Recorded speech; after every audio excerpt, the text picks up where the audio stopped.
Baie goeie môre hier uit 'n stad in Indië met die naam van Varanasi.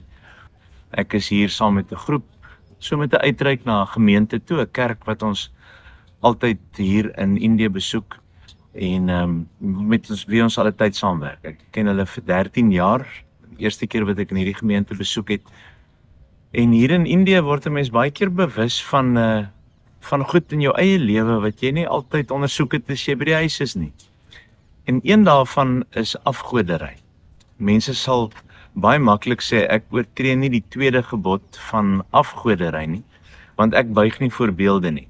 En dit is ook so. Gelukkig in ons Afrikaanse en Afrikaner kultuur het ons nie 'n geskiedenis van beeldediens nie. Maar wat sê die Bybel vir ons? Waar is hierdie gevaar van afgoderry in ons eie lewens? En ek lees vir ons net 2 verse saam uit 1 Samuel 15 vers 22 en 23.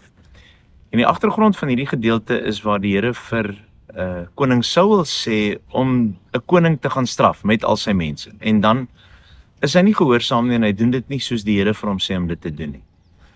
En wanneer die profeet Samuel by hom kom, dan vra hy vir hom, Saul, wat het jy gemaak? En Saul antwoord, ek sal net nog meer offers vir die Here bring. En dan kry ons hierdie antwoord in 1 Samuel 15 vers 22. Daarop sê Samuel, het die Here behaan brandoffers en slagoffers soos in gehoorsaamheid aan die stem van die Here? Kyk, om gehoorsaam te wees is beter as slagoffer, om te luister beter as die vet van ramme. Want wederstrewigheid is 'n sonde van waarsêery en eie sinnigheid is afgoderry en beeldediens. Omdat jy die woord van die Here verwerp het hy jou as koning verwerp. En die vraag is, het jy wederstrewigheid en eie sinnigheid? En as ons eerlik met onsself moet wees, dan is hierdie een van die sondes wat in almal van ons baie maklik en baie goed groei. Eie sinnigheid, my wil, hoe ek dit wil hê, hoe ek dink dit gedoen moet word. Hartseer, ook in die kerk. As dit nie gebeur soos wat ek dit wil hê, of soos wat ek gewoond is, of soos wat ek dalk groot geword het nie, is my verwysingsraamwerk, dit is die enigste manier, dit is die weg. Terwyl die Bybel vir ons sê, dat die woord van die Here die enigste weg is. En as ek en jy op enige vlak van ons lewe kies om af te wyk van wat die woord van die Here ons leer, dan is ons eie sinnig.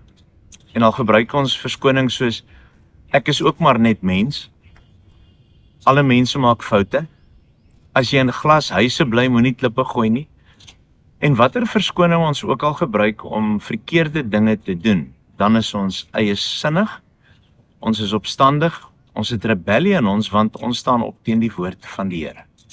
'n Praktiese ding wat ons hier beleef, en wanneer ons praat oor 'n plek soos Indië en Varanasi, is die vraag, het jy 'n hart vir die wêreld? Het jy 'n hart vir mense wat die Here nie ken nie? En 'n mens hoor baie keer, maar wat doen ons tussen ons mense? Nou die antwoord is, tussen ons mense is daar so baie mense wat die antwoord ken en wat bewuslik kies om nie die weg van die Here Jesus te volg, maar eie sinnigheid, eie willigheid, my manier van doen. En dan vra ons, hoeveel keer het ons mense al die evangelie gehoor? En as die woord van die Here ons opdrag gee, gaan dan heen, maak disippels van al die nasies. Handelinge 1 vir ons kom sê, en hierdie evangelie sal verkondig word in die hele wêreld, neem dit. En ons sê nee, ek het 'n ander manier, dis ek, dis my mense, dis net ons kerk, dis net in my dorp. Is daar nie iets van eie sinnigheid, eie willigheid, wederstrewigheid?